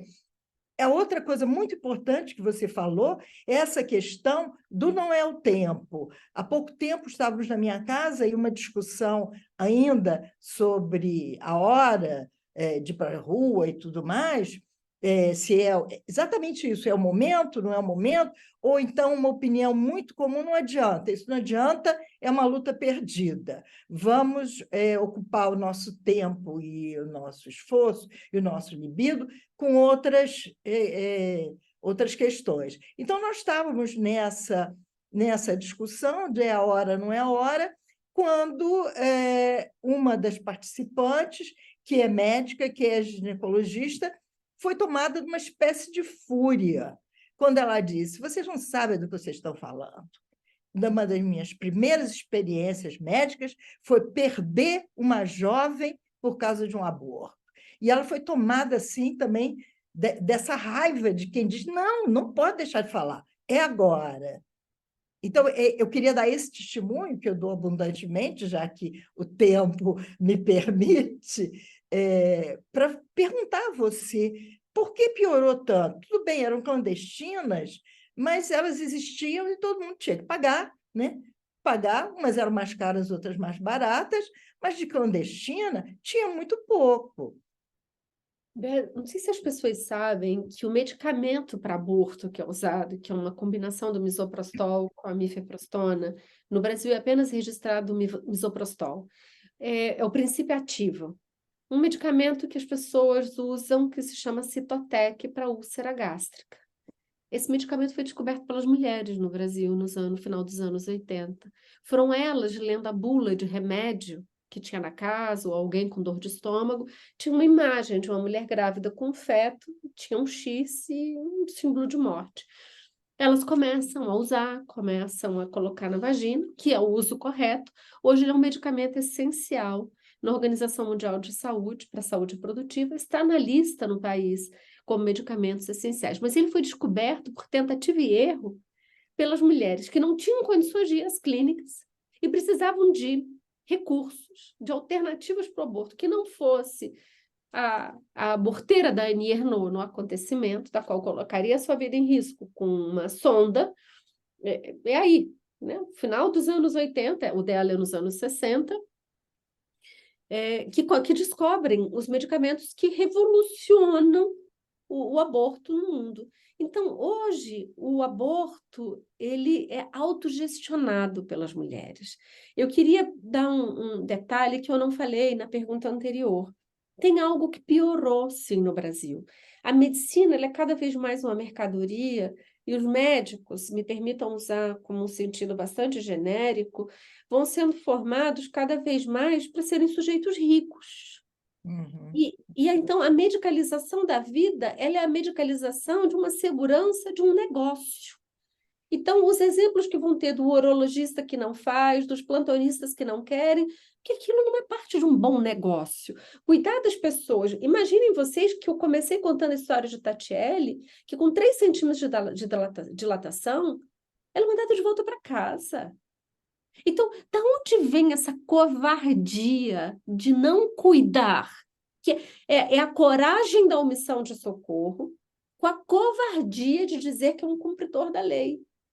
Então, ela passa também sobre uma nova forma de mercantilização da medicina, em que há bons negócios e não há bons negócios. Cuidar de mulheres em situação de pós-aborto ou de mulheres sangrando não é um bom negócio, seja para a sua reputação, seja para a sua carreira. Eu dou um último exemplo. Durante a pandemia de Covid, o Brasil foi o epicentro do mundo de mortalidade materna. Se morreu mais mulheres no Brasil que todos os países do mundo juntos, na gravidez, no parto e no puerpério. Haviam pesquisadoras, como a Melânia Amorim, de Campina Grande, que diziam, tem algo aqui, nós já tínhamos trabalhado juntas na epidemia de Zika.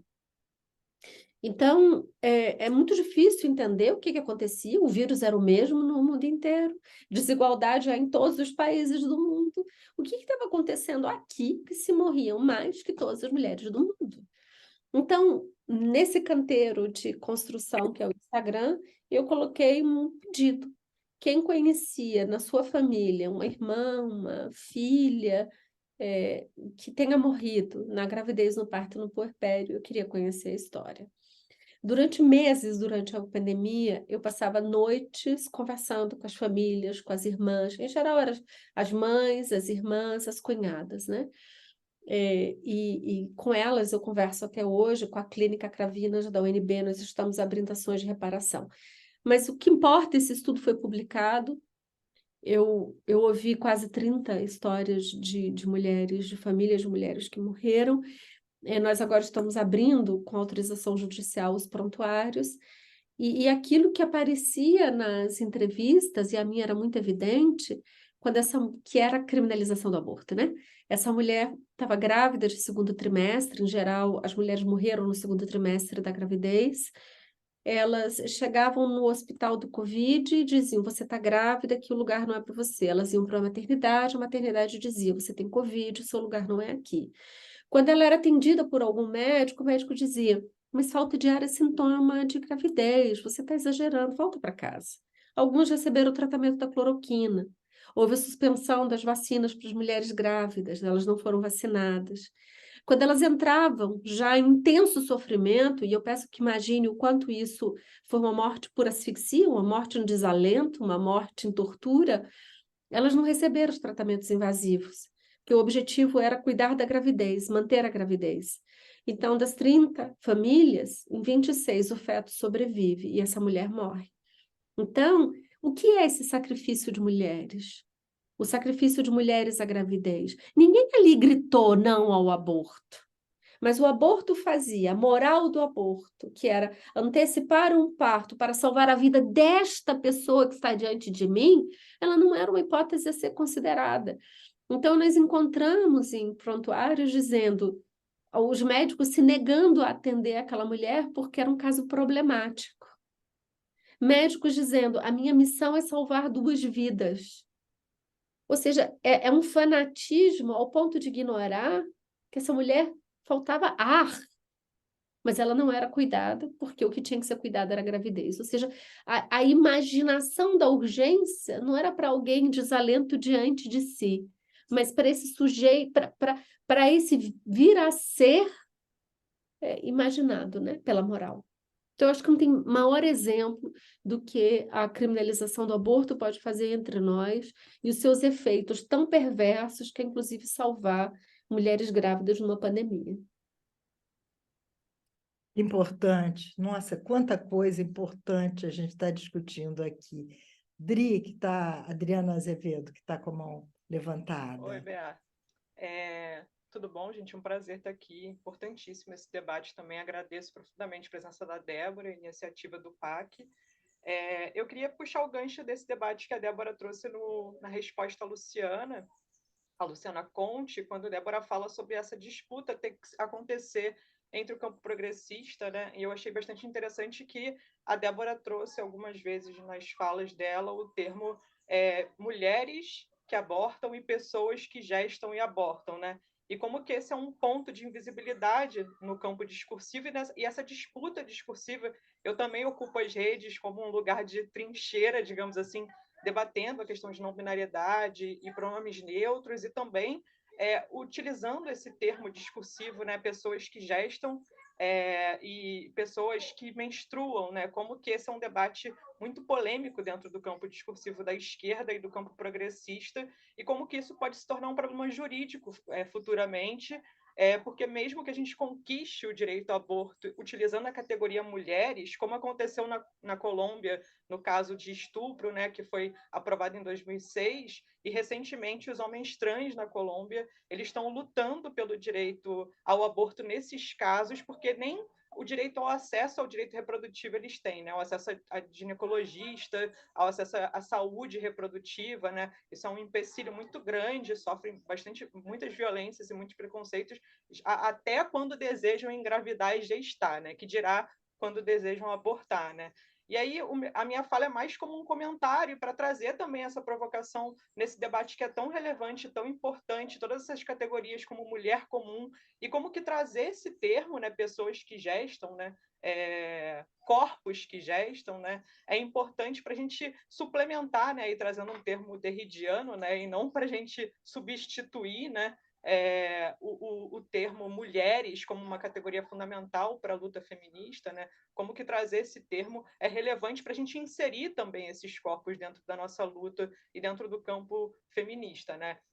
Então, esse é um assunto que me interessa profundamente porque me preocupa, né? Nesse momento em que se instaura esse debate, eu só vejo no campo das redes sociais, no campo do jornalismo, ser utilizado o termo mulheres como categoria fundamental dessa luta, né? Eu vou colocar até 2 links aqui no chat, um falando um artigo da revista CUS sobre homens trans, aborto e a questão legal, e o debate que se estabeleceu na Colômbia recentemente acerca desse tema, né?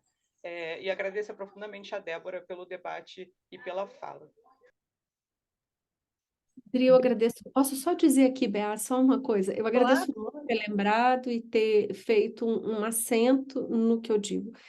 Quando eu digo a mulher comum, toda a minha experiência, primeiro, são as minhas possibilidades de comunicação, né? Aonde eu posso tensionar, eu tensiono, aonde eu não consigo tensionar, eu assumo o risco de não tensionar e dos limites do que eu sou capaz de dizer. O segundo, toda a minha experiência de testemunho acompanhando foram com mulheres cis. Então, é esse evocativo que eu estou convocando nesse momento. Agora, como você, eu acredito que esse é um espaço de disputa, inclusive dentro dos próprios feminismos.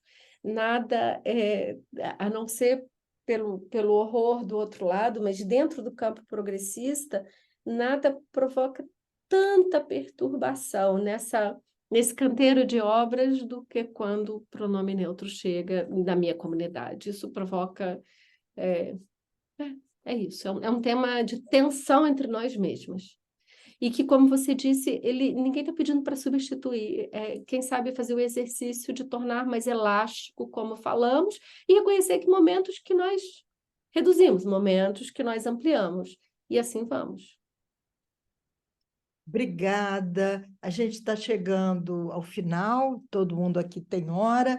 A Ilana quer falar um pouquinho, e depois da Ilana, a gente vai pedir, Débora, para você dar uma fechadinha com a sua habilidade incrível, que agora vai bem além da pesquisadora. Eu estou muito surpresa, admirada, porque eu me preocupo muito com essas formas de divulgação do conhecimento, do saber, dos debates, da política, e fico encantada com as suas mensagens do Instagram, como você, inclusive, junta o tema que você está tratando, como recentemente, com a política, quando você falou sobre as mulheres, violência na guerra contra as mulheres, foi um post muito bonito, e em tão pouco tempo você consegue dizer tanta coisa.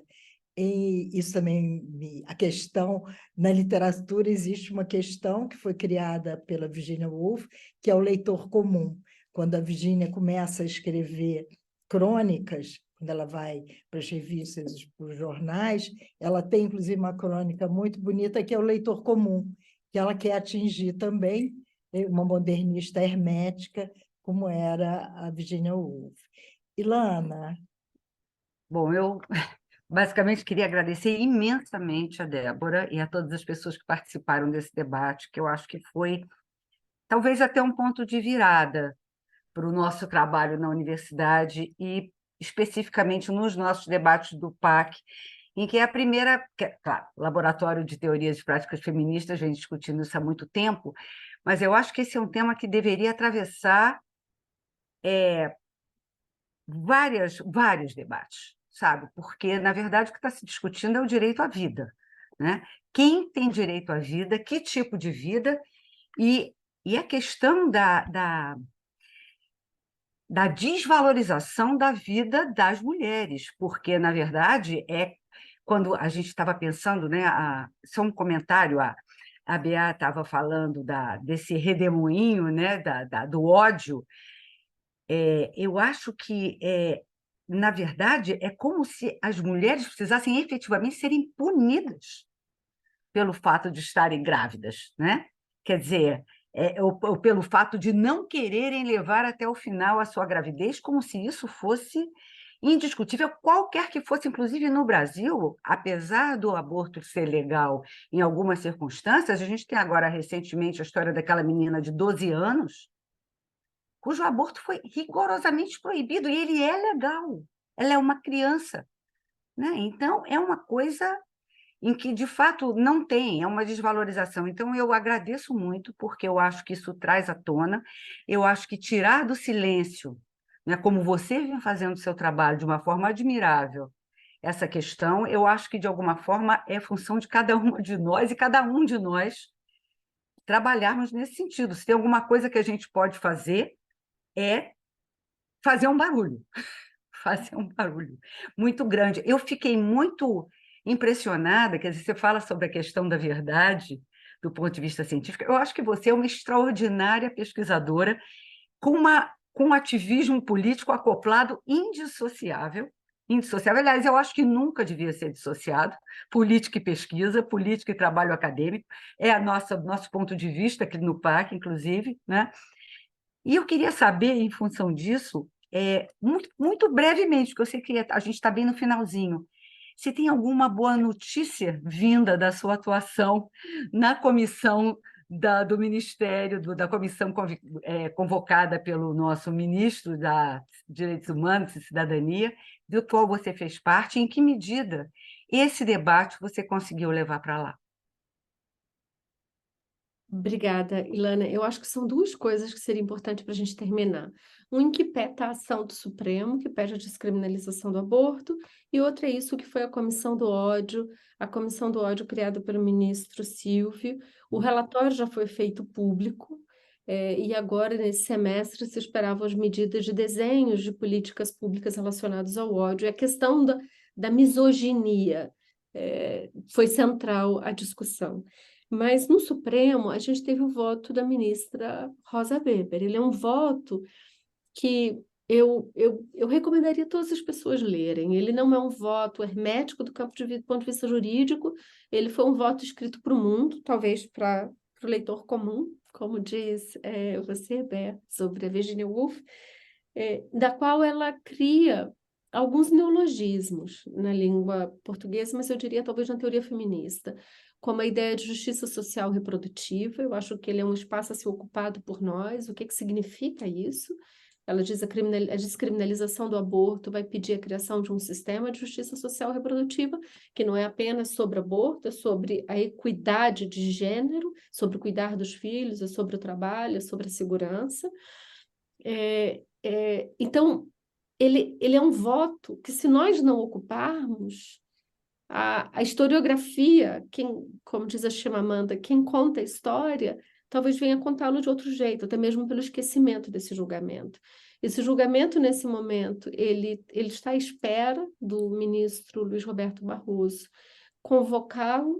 Ele não deve fazê-lo nos próximos meses, ele já deu todos os sinais sobre isso. Então, o que cabe a nós?